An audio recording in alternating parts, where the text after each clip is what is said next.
Hello, everyone. I'm thrilled to welcome you all to the Tips and Bricks podcast. We'll be discussing all things Lego and sharing some of the community's best tips and tricks. My name is Alex, and I'm the founder of Tips and Bricks, and this is our pilot episode, which means you're going to meet myself and our three other regular hosts. So we've got Bethany, Clay, and Evan. Let's say hello to all of our hosts. Bethany, we'll come to you first. How are you doing today? I'm doing great. It's a nice hot summer day here in Ohio. Excellent. Clay, how about yourself? I'm having a wonderful day, probably a hotter summer day here in Georgia, but I won't compete with you, Bethany. Brilliant. Last but by no means least, Evan, how are we doing? Doing great. There's AC in my apartment, so I have no idea what the temperature is. Fantastic.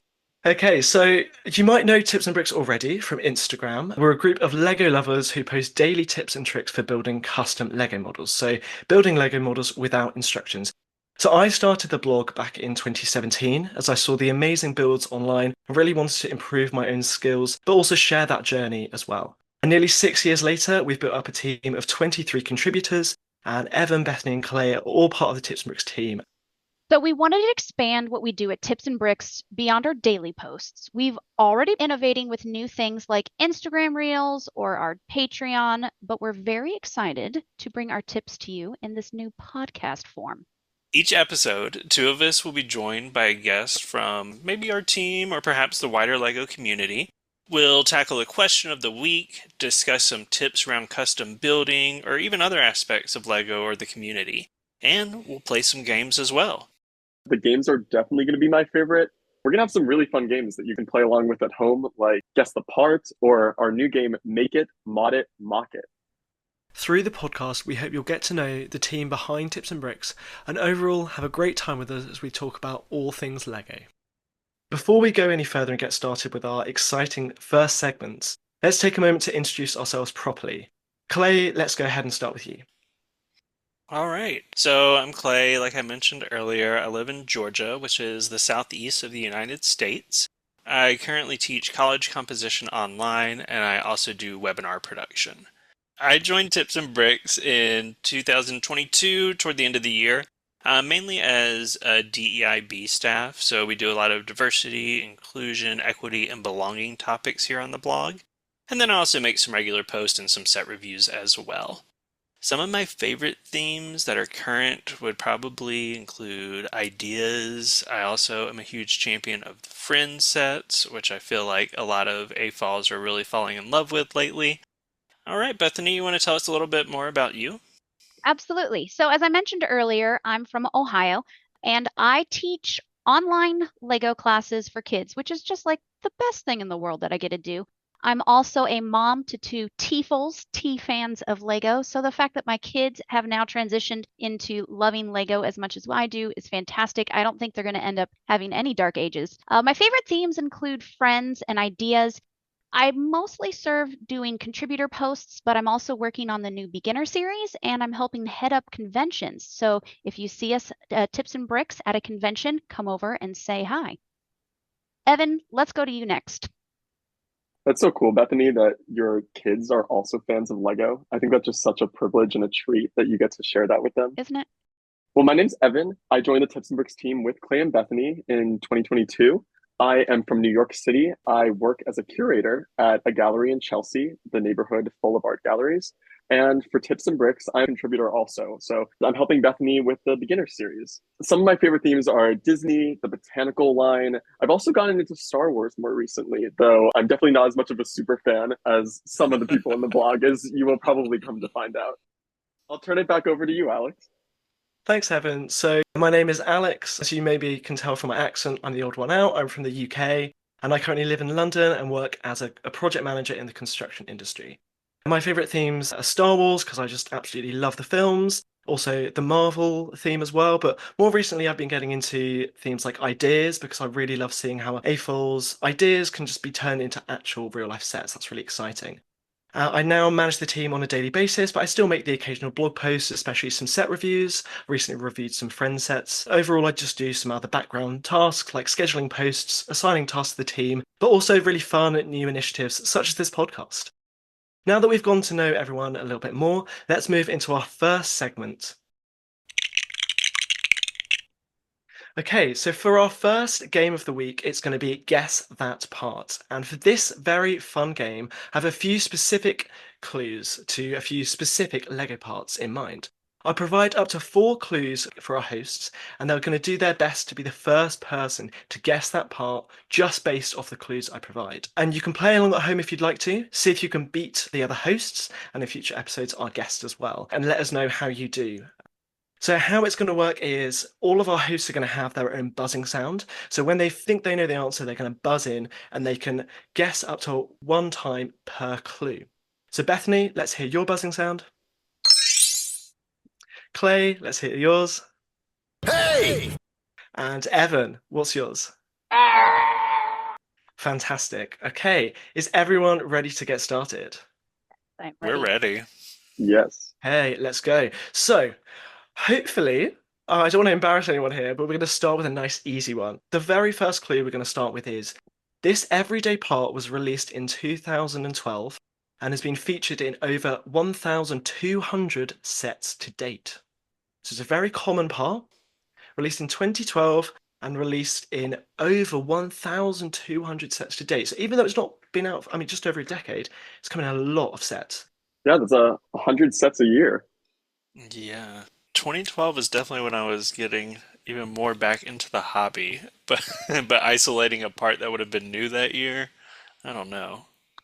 Yeah, maybe it could be like one of the botanical parts that they come out with, like one of those like leaf parts. Oh, yes, the plant parts. Mhm. Any Hmm. thoughts from you, Bethany? No, I can't No. remember back that far. Well, let's go on to our second clue. That might shed a bit more light on the part. Okay. So this part, it comes in 3 colours, and the average price of the orange colour is only 8p. But the green one is actually a lot more rare, and that's actually £4.64 per part, according to Brickable. Hey! Okay, well, I think all those buzzers went off then. Yeah. So We all figured this one out. I feel like Bethany, I heard you first. So what do you think the part's going to be? It's the brick separator.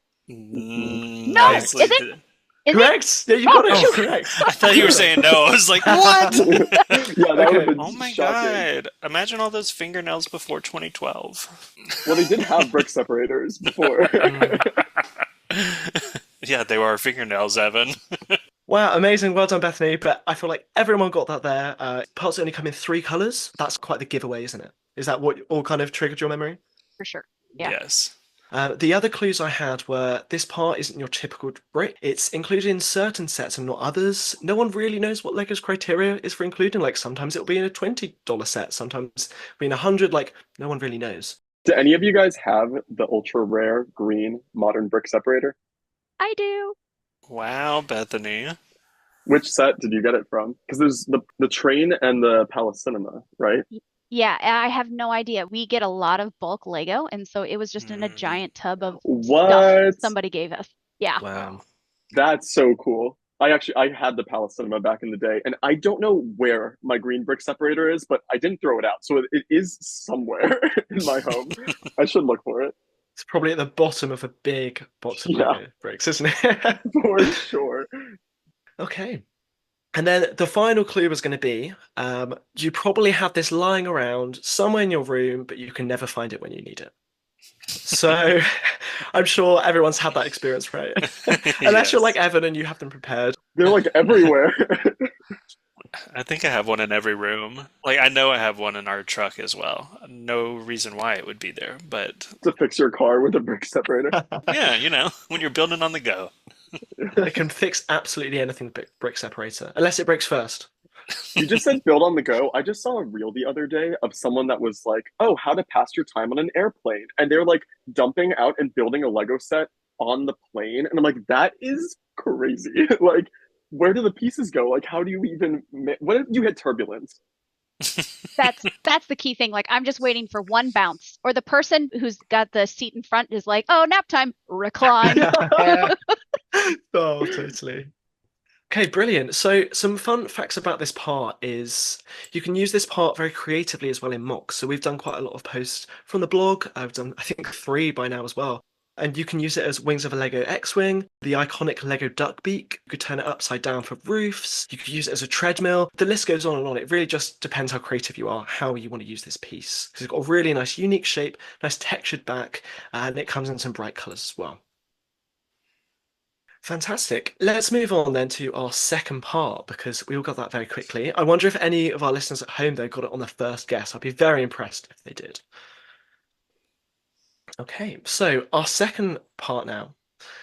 First clue is, it's widely in use today, but it was released back in 1998 as part of the Scala theme.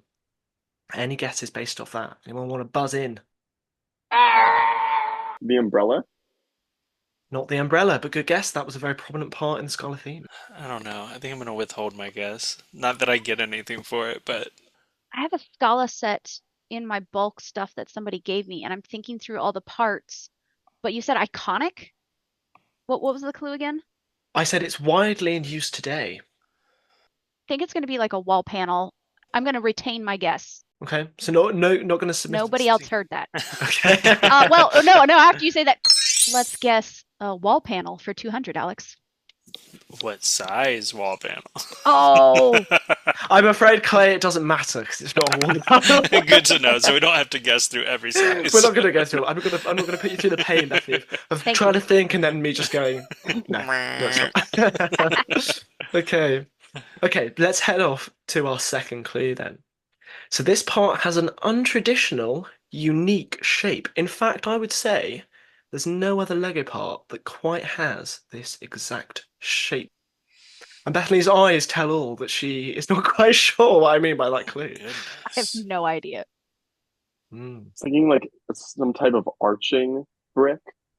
I was No. thinking like the that classic half arch that's really popular. I don't know if that came out with Scala though. That doesn't seem like a Is it a door? Incorrect. Not a door. You can't guess anymore for this round. Oh, I only get two? No, sorry, you can't guess Per anymore for this clue. Oh, okay. I think we have one guess per clue. Otherwise, you could just rapid fire, you know? Yeah, that's We fair, enable that's that. Any other guesses? Bethany, Clay, what are we thinking? Unique shape.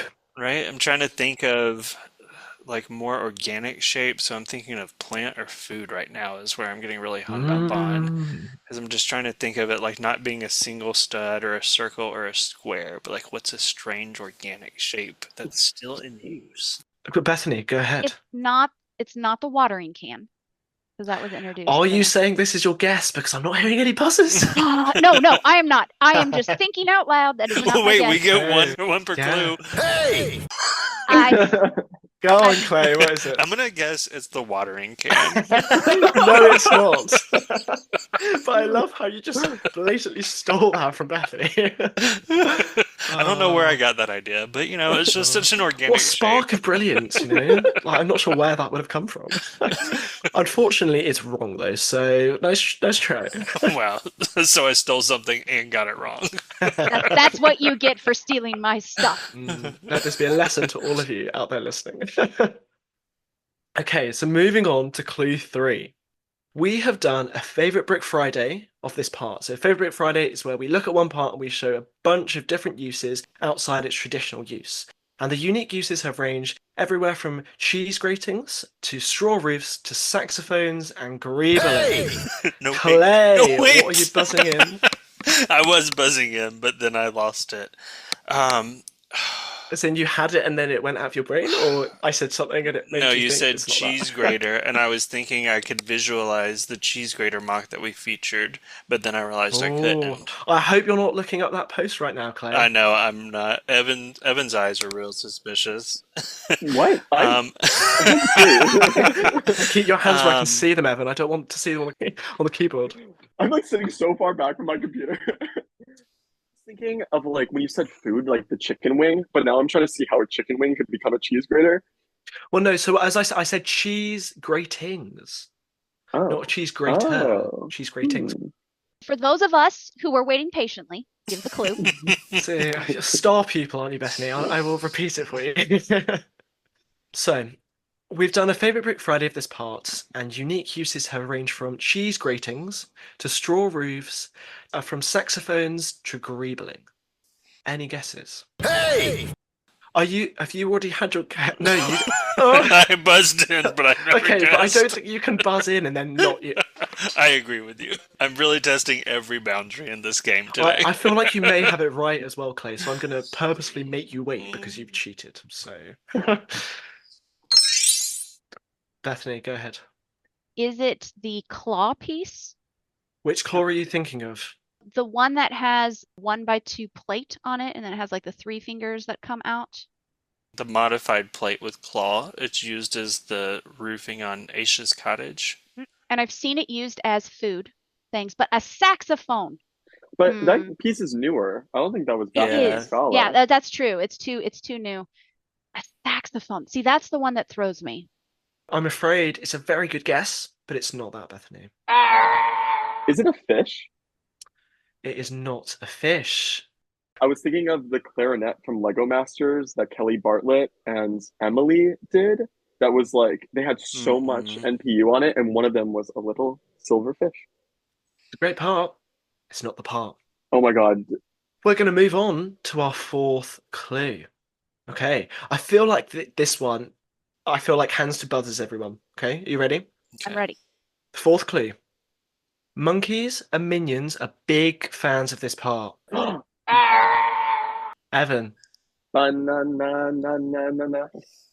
correct. It is the banana piece. Banana. And I purposely left out any mention of yellow because if I'd said yellow, you guys would have got this instantly. It's the bright yellow banana piece. And in fact, actually 90% of its inclusions in sets have been in yellow, but it now appears in 11 colors. Oh. Wow. I've got one sitting right here. Like they're using it in the Avatar sets for the Hmm. seascapes, and they threw them in the new 3-in-1 sea creatures. What are the other colors? So, from the unique uses I mentioned earlier, I think we had it in dark grey for some kind of stone greebling. We had it in pearl gold for a saxophone. It was actually kind of the mouthpiece, I think. Oh. But for both the cheese gratings and the straw roof, that was in yellow. The scale of that banana has always been so huge for minifigs, and now knowing what theme it was Mm. introduced in, it all makes such sense. Yeah, because those Scala sets they're probably like 2, 3 times the height of minifigures, Yeah, right? they're pretty They're, large. more like dolls, really, for girls to play around Exactly. with. Yeah. What set was the banana gray in for Greebling? I've never seen that before. It's been in 2 sets. It's in the Batman animated series Mm. Gotham City, the new one. And then the Corvette. I believe it's in the bumper Ah. of the Oh. Corvette. Fantastic. So that brings us to the end of Guess That Part. We're really interested in how you got on at home. So let us know. We're going to have a post up on our Instagram page, Tips and Bricks. It'll be the announcement post for this episode where you can go and let us know how many guesses it took you to get the 2 parts that we discussed today. Okay, so now let's move on to our next segment. Well, our next segment today is the blog post recap. In this segment, we are going to take a look back at some of our recent Tips and Bricks posts, talk through a few that we want to highlight, maybe point out some fun things. We also encourage you to watch for the month in review posts at the end of each month and sign up for our newsletter because we do a weekly recap. So that way you're not going to miss any of our posts. You're not like contained to an algorithm. You can get our posts directly to your inbox. So the first one I wanted to bring up is actually a technique analysis, post 2384, The Mediterranean Way by Koala Yummies. I love that name.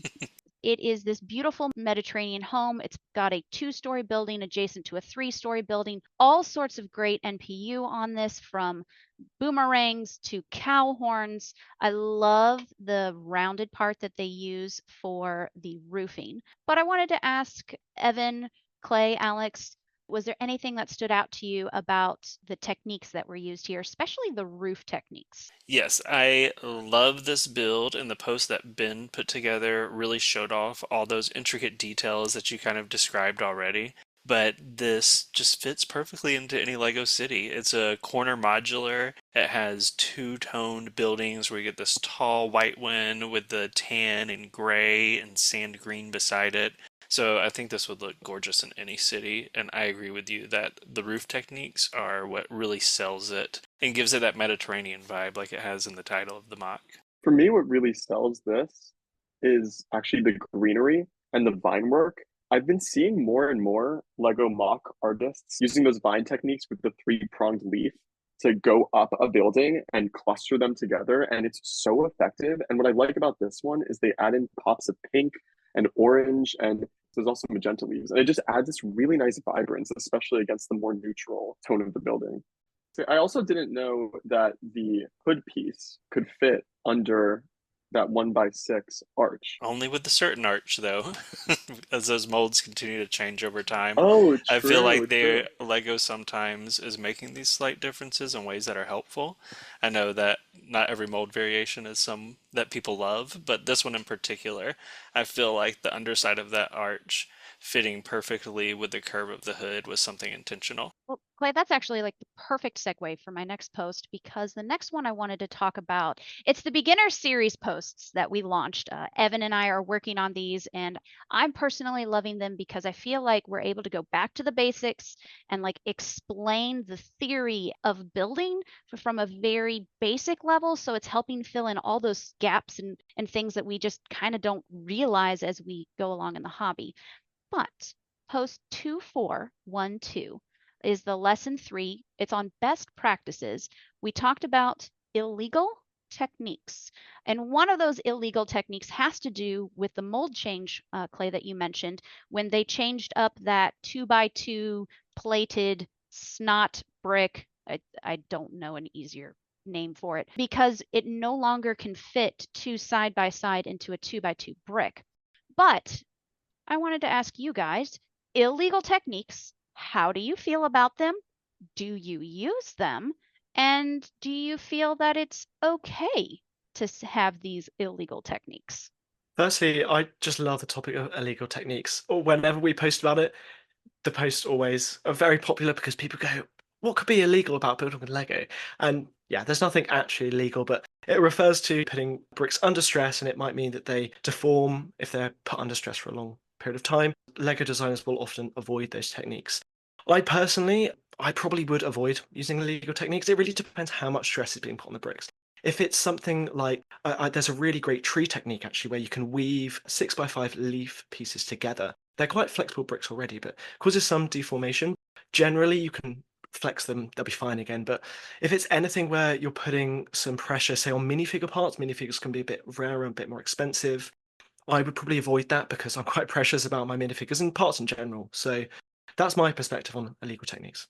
I don't know. I kind of have the opposite opinion, Alex. Like, I totally understand what you're saying, and for you to respect your own bricks, go for it. But like, I mean, if they're our bricks, we get to do what we want with them. And I guess that's where I'm aligning with some of the comments of people, how they feel that way. But part of it is also because I love building with physical bricks. So I'm often just testing out random connections and things that aren't exact.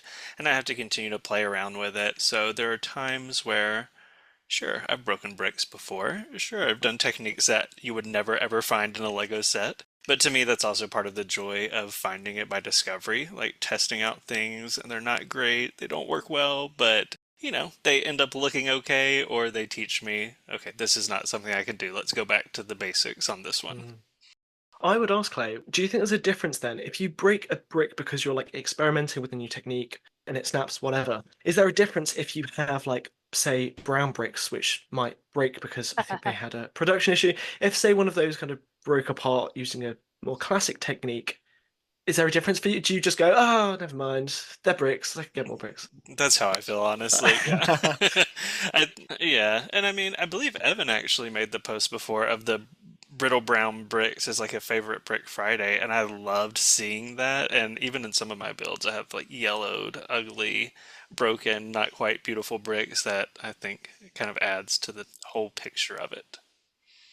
See, I was with you, Clay, until this last thing you just said, because I think that if I was to break my own brick, I'd be like, oh, it happens, no big deal. But if a piece breaks because it was poorly manufactured, I'm like, what the heck? How dare they give me this broken piece, even though maybe I was doing something inappropriate? Like, Yeah, so I took the pictures for this post, so I had to put some of them. I actually split a 1x2 brick on the side. I actually cracked it, and so I had to like make sure it was not ever facing when I took the pictures. it is, if you've only got like 2 of that color and you crack it, it's bad. But it's also your bricks to do with as you want. So Speaking of cracking, have you all ever experienced a hairline fracture in a minifigure? Because I see Oh, yeah. people say that that happens, and I've been collecting Lego since like the 2000s. I've actually never seen that happen to me before. And I'm like, what are you guys doing with your minifigures to make them crack? Popping arms and in and out. Why are you popping out the arms? To swap them. This is another illegal technique. That is one that I actually do, Clay, though, because I do like customizing my minifigures. So I will pop out the arms. Yeah, it always pains me when I see a crack, even if it's not that visible. Oh. I've had cracks on the torso, on the Yes. side. I've had cracks on the legs, so The not ribs. like up by the hips where you might like pop them off, but like where the legs connect to studs, like it's cracked there. Oh, yes. I've had some weird cracks, but I also have a lot of like our Lego collection goes all the way back to the 1970s. So I've got some old stuff that I feel like just the natural aging of life it causes it to break. I encounter them often in some of the Facebook hauls I get, and I'm sure Bricklink sellers would tell you all about Iron Man torsos, I believe, are some of the most crackable. So it's more common than you'd think. I guess you're just treating your parts with care, Evan. Unlike the rest of us. All right, well, I'm going to turn it over now to Evan. Let's head on to our next segment. I am so excited to host our next game today, which is Make It, Mod It, Mock It. So in this game, we're going to discuss 3 Lego sets, but there's a catch. We have to each place the sets into 3 separate categories of make, mod, or mock. To explain, Make It is a set that we would build and keep just as is. Mod It means that we would have to mostly build the set, but we'd want to customize it, upgrade, or modify it in some way. Lastly, to mock it, it's a set that we would use mainly for parts to make our own creations. So we're going to talk through our rationale for each set. And also, if you want to play along at home, let us know if you think we got our lists right or if we're way off base. So the first set that I've got for us today is the Mona Lisa. Bethany, can you tell us about the Mona Lisa? No. Who is she? Who is she? I don't know her. She is a mysterious woman. So the Mona Lisa is the latest iteration of the Lego art line. It features a beautiful 2D background and then kind of like a fake 2D, 3D add-on of Alex, you cannot laugh. Sorry, everybody. So here's the inside scoop, everybody. This set makes us giggle. It just hits that uncanny valley where it looks real, but it's not right. So that would be my introduction to the post. It has a beautiful gold frame, but the face is not how the face. The face is We'll the get face. into it, I'm sure.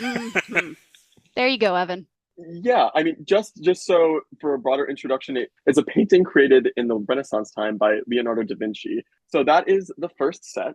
The second set that we are going to have to talk about today is a Ninjago set.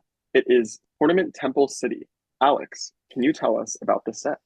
Yeah, so this set is part of the latest Ninjago wave. It's around 3,000 parts, just over, and around 250 USD. It's a really nice design. My eyes are immediately drawn to the rockwork at the start. But on top of that is a really beautiful temple, and we've got some builds either side. We've got a water wheel, we've got a really nice red ornate bridge, which is typical of Ninjago sets. But we've got a fantastic array of minifigures as well. And overall, it's just a really beautiful set. You can tell a lot of love and attention has been put into this, and I'm sure Ninjago fans everywhere are going to really love this set. I'm excited to talk about this set, especially what you just mentioned at the beginning, which is the rock work. I think this is potentially the best rock work I've seen in the Lego set so far. Before we talk about that, I'm going to introduce our third set, which is the Great Deku Tree 2-in-1, our first ever Legend of Zelda set play. Can you tell us about this set? Oh, yes. I'm sure everyone listening is already familiar with this one because I feel like we've been waiting for it for years. But this is, as Evan said, a 2-in-1. So we see a Deku Tree in two forms, both from Legend of Zelda Breath of the Wild and from Ocarina of Time. We got 4 incredible minifigures with it, and there's a large Deku Tree as the main structure. It's on a beautiful built plate with trees, and then depending on which of the 2-in-1 versions you have, there may be some water features, some creatures, and even the leaves of the Deku Tree will change as well. And this set retails right at 300 USD and is 2,500 pieces on the nose. I think we'll definitely be talking about that price a little bit when we get into this. But with these 3 sets in mind, it's now your task to put one set into each category. So, which set will you make? Which will you mod? And which will you mock? Alex, what's the set that you would make? This is a hard one for me. I'm pulled between 2. It's not going to be the Mona Lisa for me. We'll get into that later. I think make-wise, it's going to be the Zelda set. I think for me, even though it comes with that high price point, which I'm sure we'll discuss, I think one of the 2-in-1s is better than the other, which is a bit more full. The minifigures are gorgeous. I think it looks like an amazing display piece. So that's the one that I would make. I think it's just an absolute love letter to Legend of Zelda fans. Evan, have you got the price per part for this set? Because I don't think it's great. That's my only drawback. 12 cents on the dot. It's not great. But it's a licensed theme. Like, that plays a tiny role. Something else you have to keep in mind, though, with this price per part is that you're not actually using all the parts. So the amount of set you can actually display is actually higher than 12 cents per part. You're actually probably looking closer at 15. Not an argument I would have thought of, but that does make sense because we can see how some are reused, but not every part is reused across both versions. Mm-hmm. Bethany, do you agree with Alex? Would you classify the set as a make it? Oh, for sure. We've already pre-ordered it. Hands down, for sure. Clay? This is not my make it. Which, to Alex's point, it is a beautiful display piece, and I think it was designed with that in mind, even though there are some play features. This one, to me, is clearly targeted at an adult audience with the idea that it will be used as a display piece in the home. I am not a Zelda fan to the degree that I would necessarily display such in my home. This is not the one that I would have opted for my make. Interesting. Yeah, I agree with you, Clay. I think if you look past the Zelda part, I think it is very pretty objectively, but for a much smaller price point, you have the Horizon Zero Dawn set that is, I think, twice as beautiful for a fraction of the price. But Bethany, you seemed very passionate about making this set. So you have pre-ordered it already for the price of $300. So yeah, that was before our stove broke. And then I had to adult. I have regrets. I don't have regrets. You can eat off the Zelda box, okay? That is right. We can burn the Zelda box for fuel and pizza. Yeah, we ordered it. My husband and teens play Zelda all the time. Like, they talk Zelda, they watch YouTube Zelda. I don't know Zelda, but I love beautiful builds. And to me, this build is a win-win because it hits all those Easter egg fun nods to those who are deep into the theme, and then it looks pretty. Like, it's not chaotic, it's very clear in what it is. I love the coloring, and I feel that in a room, it makes a beautiful statement piece.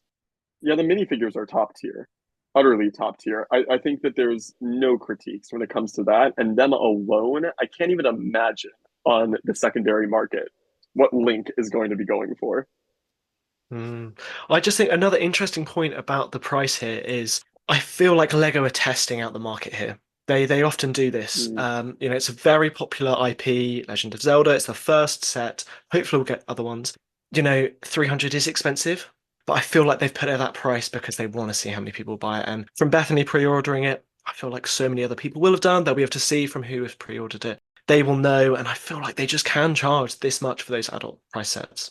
Well, Clay, you said that you would not make this set. Where did you put this set?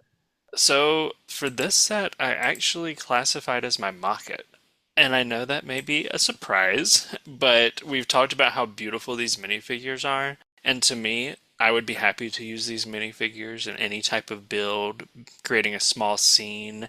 having access to these really cool parts. There's beautiful of the trunks, the leaves. I love the three-pronged leaf and the light nougat. There's incredible greens, blues, some tans, olive greens. So these are tones that I would be happy to use in creating some trees of my own to add to a Lego city. And then I could take the minifigs and also these incredible prints, which are all throughout the set, and kind of put them into anything that I want to build.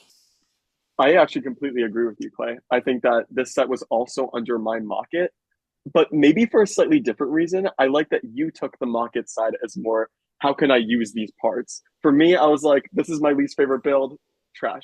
So it just goes on the market side. Sorry, did Evan just say this is his least favorite build when we've got the Mona Lisa? It is. We have words coming, Evan. We have words coming. I think I might need to tell your boss who works at a gallery because I don't think he's going to want to hire you. So actually, this may come as a surprise, but my make is the Mona Lisa. And here's my rationale. I just need to see this in person. I just need to make this because it is so unbelievably cursed that for me, it like circles back around to iconic. And I feel like this is a display piece for years to come. I have a slight feeling too that in person it won't be as bad or maybe worse. I would die to review this set. This is your pitch to me, isn't it? You want to review this set. You can't tell which way you're going to swing. I feel like you'll get this set in person though. And 25 out of 25. Just don't let him review the Deku tree or Yeah. we'll get our account reported. This brings up a fair point because there are definitely sets where I've been like, that's fine. Or, I wouldn't done. And then I see it in person and I'm like, oh, this blew my mind. So I agree with you, Evan. Maybe it'll be different in person. I wonder what our listeners think as well. But it could be in the team. We are, we've talked about this set a lot. We're not big fans, but, let us know. Do you think Lego Mona Lisa is cursed? The question is out What there. a for you to leading answer. question. What a leading question. Okay. Yeah, come on. Do you think the Lego Mona Lisa is beautiful? That's flipping it the other way, Evan. Can we have a neutral question? My answer to both of those is yes, because if we look at this build, the frame on this, phenomenal. The background colors, the way that they give the shadings and the mountains, beautiful. The colors that they captured of her hair, her bodice, iconic. What are you laughing at, Evan? I'm laughing. I just saw Lego just has like a close-up image of her face, and it's just so funny. There's one thing she's leaving out. It's the lack of eyebrows. I described everything but her face. Well, the Mona Lisa, she doesn't really have that noticeable eyebrows. I could forgive that. It's the prints, isn't it? They made special prints, but they're like Legofied, right? You know what? I want to see how the Mona Lisa would look with the same parts but remove the prints and maybe just having like that flush. It might be even scarier to have like a faceless Mona Lisa, but maybe if you just have like slightly darker pieces under the brow bone for the eyes and maybe a slightly darker nougat mouth, maybe that will read more abstract and that would kind of help. Well, a lot of the reasons y'all are talking through are exactly why I put this in my Moddit. Because like you said, Bethany, the frame and the background is there. And you could even leave her body and just like, what if you created a wild, like a cat head to put on it instead? And just change the colors, make a different head on top of it, or even remove the whole body and leave the background, create a UFO or a minifigure running toward the foreground. I want to see Tuxedo Cat on the face of the Mona Lisa so bad now. I love how, Clay, your whole logic behind this is you want to just take the Mona Lisa set and take out the Mona Lisa. You're like, I love everything apart from the Mona Lisa. Get rid of it and put a UFO there, Yeah. I mean, the frame is nice, right? We can all agree with that. There's a lot of good Lego art sets with frames, though. Yes. Clay, if you would mock the Great Deku Tree, mod the Mona Lisa, why would you then make the Tournament Temple City? I think the Tournament Temple City is beautiful. The rockwork is gorgeous. I have the Spring Lantern Festival in my own city, so there would be almost like a through line from that to this. And I also love the height and kind of how it's laid out. There's these nice angles to it, that bridge, there's a little blacksmith forge. So there's all these beautiful little details that I'm sure they could be modded or adjusted to fit in something. But just as a standalone piece, like I think this set is gorgeous as is. Bethany, do you agree? You said you would make the Legend of Zelda set. So where did this set classify for you? This is definitely like this was the first one I knew the answer to. This is modded right away because we are huge Ninjago City fans. So we have all four of the city modulars. I got to do the review for the Ninjago City Markets. That's post 2353, 2356. Love it. But I don't know how to incorporate this with that Ninjago cityscape thing. Like I've seen people like put the temple like up high if they display it all together, but I feel like I could easily mod this into some sort of buildings around it. Alex, is this also a mod it for you? It is, and that is partially because that Mona Lisa is just going straight in my muck pile. I don't have time for that. But also, I was thinking along the lines of Bethany, actually. I think this would be very good potential for modding. Just playing around with all the different parts here, you've got such a beautiful palette. You could really do something nice with this, and I love the idea of making it into like a modular. I actually think, because a lot of the Ninjago cities have like a really good, nice waterway. This could be like the entrance to the waterway because you've got that archway underneath. So I think what I would do is extend that archway and make it bigger so you can have some ships passing through it. So you could have the Destiny's Bounty going through the archway, and that would be your entrance into Ninjago City. Yeah, I love that. I would also mod this set too, maybe in a different way than you guys would, because I'm not so much of an Ninjago fan, but I just love that rock work. And you can really just change around the building just to have, you could have a medieval building on this and it would just fit perfectly at home. And I really hope that Lego does more of this. At a similar time, they revealed the new Hogwarts castle, and just comparing the rock work, it like makes the Hogwarts castle look like such a cheap set in comparison. I really hope that all design teams take this direction. One other thing I want to point out that I love in this set is how we continue to get garage doors in all sorts of colors. So there's a small little dark brown building that has dark blue garage doors that are just laid in this beautiful little arch and create an incredible roof. And I feel like Ninjago has incredible roofs everywhere, but that one particularly stuck out to me where I'm like, oh no, a dark blue garage door would be cool in my collection, but I don't think I could ever use it better than the designers already have done in this set. I see what you mean, Clay. Oh, that is amazing. That is a technique I haven't seen before. Even that, and I know we keep talking about the rock work, but there's so much of this set that feels to me like a mock already. Yeah, totally. They have that rock panel piece and the 2x4x6 rock panel, both normally faced up, but also face down. And I think having it both ways really just creates this more organic landscape. So this was an awesome round of Make It, Mod It, Mock It. So if you think that we got our choices right or wrong, we want to hear your opinions too. So share with us which sets that you would have made or modded or mocked. And let us know in the future what sets you'd like to hear us debate about for Make It, Mod It, Mock It. And now on to our final segment, our discussion question with Clay. All right, so let's move into our next segment, which is the question of the week. So each episode on the podcast, we're going to share some type of burning question we have related to Lego, and we'll answer it together. We also, of course, want to hear what you, our listeners, have to say as well. So continue the conversation with us at Tips and Bricks, or even hop into our Patreon Discord, where you can engage with a question of the week every week there as well. So this week, we're tackling a question that might be a little bit dangerous. We know that the LEGO community is made up of all sorts of people, which means we have all sorts of different opinions. For example, someone may think the Mona Lisa is beautiful. We have not yet found that person, but that person may exist. So, to dig into some of our opinions that, might be off the beaten path, or that every AFOL may not share, we've prepared a question of the week where we are going to share some opinions that not all of us may agree upon.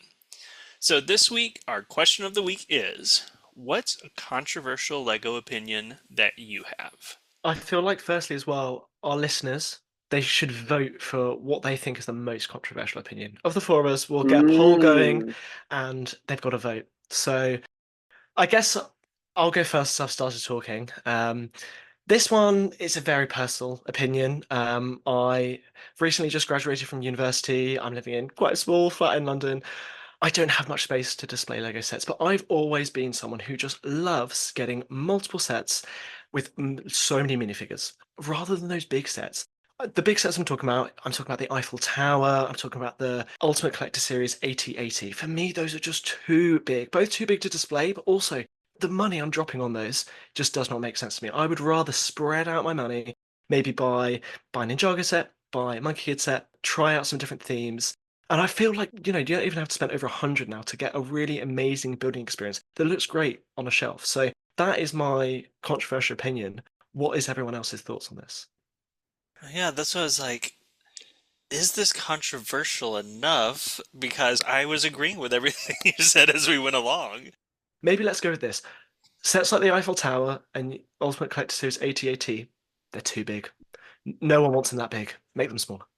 That's my controversial opinion. See, when you said big sets, I was honestly not even thinking that big. I was thinking like Rivendell, not even like Eiffel Tower leveled.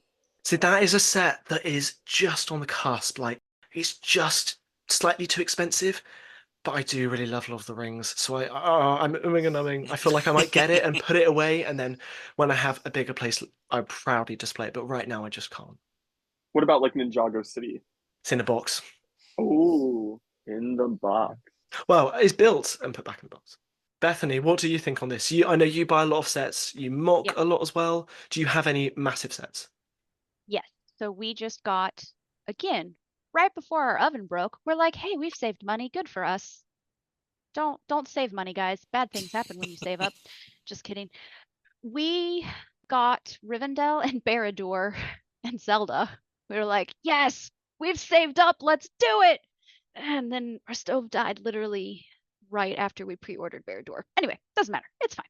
So we are huge Lego Mario fans in our house, and my son loves collecting all the sets. I think that it's great because he can get like all the little Poison Center ones or all the, island ones or all the cloud top ones or the ice ones. You can kind of clump them together.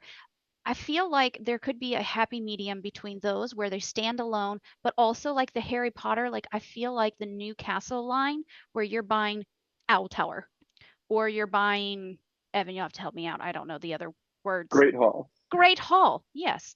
Or even just the Forbidden Forest is split so far between, I think, 3 sets if you include a polybag. I like that you can compile all of them clearly together and it looks as one whole. But I think that Rivendell and Barad-dûr were done correctly because when I looked back at the older Lord of the Rings sets, I just felt like there was so much beauty missing. Like, yes, they were inexpensive, but I feel like it would be a really hard sell to divide up Rivendell and not have like 2 halves of it not sell. Does that make sense? Definitely. I hear what you're saying, but I would compare it to Hogwarts, and I would say Hogwarts is a somewhat you do need the scale, but I feel like they've done a really successful job of breaking that down. And I personally would have loved to see Riverdale separately. In fact, when I first saw pictures of it, I think I saw it kind of like separated. I actually thought it was 2 sets, and I was like, oh my God, amazing. Like the pagoda is separate and it's got a little workshop area, and you connect that to the big one. I would have loved that. I would have got the pagoda, I could have got some minifigures, but not spent $300 Yeah. or however much it was. Yeah. But that's Yeah. my opinion. Maybe they'll do Minas Tirith that way, like because like Or else it'll be a $1,500 set, one of the two. right, it'll hurt so much. All right. All right, well, thanks for sharing that one with us, Alex. And of course, if y'all love massive sets and don't want small ones, we are happy to hear those as well. But let's move on to our next controversial opinion, which means you get to share your next opinion, Bethany, and see how many people are going to disagree with this one. Okay, I actually feel strongly about this, and it has changed. So this is how I now feel. My hot take: Lego Mario sets are the perfect scale, and minifigs would only serve as a disservice. Oh boy. Before I launch into my counter argument, because I feel very strongly about this, I feel like we've been robbed. Bethany, explain your side, because I do know you do have a backstory here, and I don't want to, I'll give you a chance. Okay, here's my reason why. when you take all the incredible creations, the Goombas, the bullet bills, like all these incredible parts, they have all been scaled to the Mario character. I think what they need to do is give us a maxi fig type thing where the legs can pose, but it's going to need to be brick built because if you put a mini fig next to all of these things, the scale, you look like something out of like the Lego movie where somebody came and brought something that doesn't belong and stuck it in there. Like the scaling has been carefully designed around something that is larger. So to put a minifig in it would look out of place and the scale would be just completely blown off. I mean, considering how many characters and creatures they have created, I see what you mean in terms of the difficulty of scaling that down to make a Goomba fit Mario. And they would need different part molds for all of those, wouldn't they? Like I'm thinking in the Dream Yep. set, they created like a new smaller figure, but you would need a new part for the Goombas, for Yoshi. Like it would be hard to brick build those and make the minifigure scale. Or you'd use a lot of detail, yeah. Yeah, If we try to brick build them, it would almost be fully reliant on prints and probably be tough to get a lot of those shapes. And the Goomba has been reduced down to the smallest size it possibly could be. Like it can't go any smaller. See, I don't know if that's necessarily true. I think you could use smaller slope bricks to make the Goomba, but you know what? Bethany, you've kind of turned me here. I think I agree with you now because it is kind of cool that Lego has this theme where everything is at its core Lego and brick built. And we don't see that with any other theme. And the fact that it is with Mario that has this unique video game component, and Mario is such a pioneer for video games for so many children, I can kind of see your side a little bit more, but I think that Alex. I like how deep of a breath you just took, Alex. Go ahead. No! Eviscerate my opinion. It's fine. You're just my boss. Bethany, I could never do that to you. You have actually convinced me one way, but let me finish. So, I would say when they first announced the Mario line, I was disappointed. I think alongside a lot of others, no minifigures. Such classic characters, Mario, Luigi, Princess Peach, all of those, we wanted them in minifig form when we knew that Nintendo was coming. But from seeing how your family has really enjoyed the Mario line and got a lot of play out of it, I think it's actually really important that we as adults who enjoy Lego, we appreciate that a lot of these sets aren't made for us. These Mario sets are made for kids to enjoy and play with. And although we would want minifigures to make mocks with or potentially to display, that is not probably what kids would want. And I think you make some really good points I had not thought about before in terms of the scaling, but they're really good points. They're very practically speaking, you would need so many new molds to create Mario faithfully. Whereas I think they've gone the brick built route and they have the digital figure for Mario, but everything else is brick built, as we've said. And it's really fun how you can mix and match the sets, you can make your own courses. It's got a lot to love, just not a lot that I love. Because I'm a minifigure person, I think we need a collectible minifigure series. Oh no. Which I think brings us on to our next topic, clay. I was gonna say, you're stomping right on my controversial opinion already. So, speaking of collectible minifigure lines, Dun dun dun. I am of the opinion that we should no longer have licensed CMFs. So, minifigs, I can already see Evan getting upset about this one. The CMF line has been around for almost 15 years. We are currently in Series 26, which just released this summer, which is like the space minifigs. So over the years, we have had some licensed ones, Muppets, Looney Tunes, and a lot of these are very popular. But my concern here is these CMF lines that are going to licensed ones could instead be giving us these really cool Lego-centered original ideas. If we go back to CMF 14, it was like all Halloween themed and had these cool costumes, scary minifigs. 26 is space, and I feel like it's so popular because it's not just this singular space fig with 11 other random ones like a goat herder, but we have clear focus that lets Lego lean into original ideas and gives us so much more variety of figures. I would love us to keep those licensed themes in their own sets, give us tiny little builds of things. I would take Beast and Storm and Wolverine in a $20 set that's like a little vignette of the expansion, and just keep it with Lego original ideas for all collectible minifigure lines. Evan, you've had the strongest facial expressions, so let's hear you come back at this one first. I could not disagree with you more.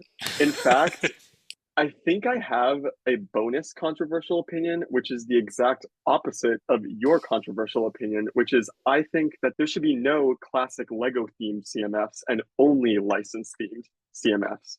Because kind of the reason that you said, I think that it would be better to have several space sets that create a diorama that have all these space minifigures. And then you could save the license themes where you really need some of these more detailed figures or figures that you would never get in a regular set, that they're just too obscure to put in a licensed themed set, and instead give us the opportunity to get 12 figures we wouldn't have had before. I love that Evan has just taken Clay's idea and just flipped it around completely. Oh, The fact that we wouldn't get an obscure licensed one, though, like that exact same rule applies to the opposite. When are we going to get Orion as a minifigure in a set? The goat herder, sure, that one's one that'll show up, but even that mushroom cap, or we had an Olympian, and sure, these are things that could potentially show up in sets, but I find it so unlikely that we'll get things like an Olympian, a barbarian, without it being in these themes or sets that LEGO just throws at us every year. Then Lego needs to step it up. Oh. Controversial opinion 5. Clay, I'm with you. Like, Oh, I agree because I feel like creativity is being limited, and I feel like the licensed ones can easily fit all together in a set, no hunting for them. I feel like that is a better way to go for licensed things. Because you're right, when else are we going to get a banana guy? Like, well, maybe with a food cart, but the little mushroom fairy sprite and then the acorn-headed traveler with the cape, those are not coming in sets. And so this is like the only way that Lego is made for them to appear. So I'm with you. See, I think that you could actually include some of those figures in sets, and But they're not doing it. So your vote doesn't count.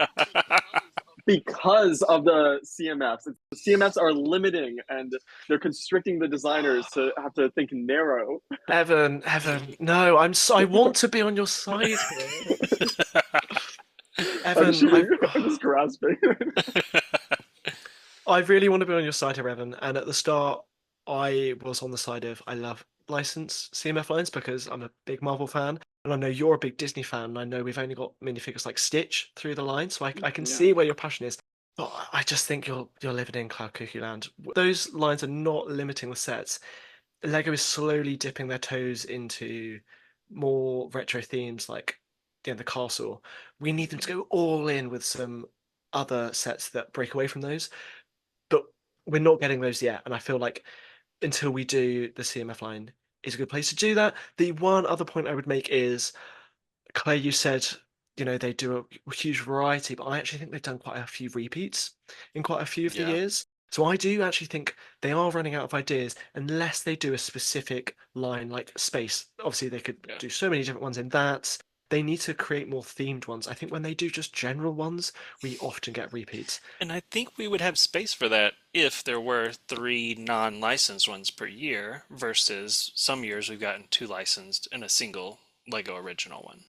You know what, Clay? I have no argument against what you just said. That was a very strong counterpoint. All right. Well, thank y'all for sharing your controversial answers. I know that sometimes this can put us in the line of fire, but of course, this is all for fun, and I loved hearing y'all convince me for some of your opinions that I was not fully sold on at first. So if any of y'all listening have your own controversial opinions to share, or of course want to respond to what we said as well, we want to hear those, and we would love y'all to vote for which of these were most controversial. Okay, so that is it for this episode. Until next time, continue the conversation with us over on our Instagram page, Tips and Bricks, and we've also set up a new YouTube channel where we'll be posting these episodes, and you can go comment there. You can join us on Patreon, where you can access a Discord server and chat with all of the team members, including us four, and you can check out our website where you can look at all of our daily posts. And please join Clay and me for the next episode with our special guest, Evo, who is a Lord of the Rings super guru. It's going to be so much fun. Games, discussion, and I'm sure Lord of the Rings will be a big feature. Until then, if you've enjoyed today's episode, we would also love you to rate and review us on your favorite podcast app. It really helps other AFOLs and other listeners be able to find us. Until next time, I'm Alex with Bethany, Clay, and Evan signing off. Happy building, everyone.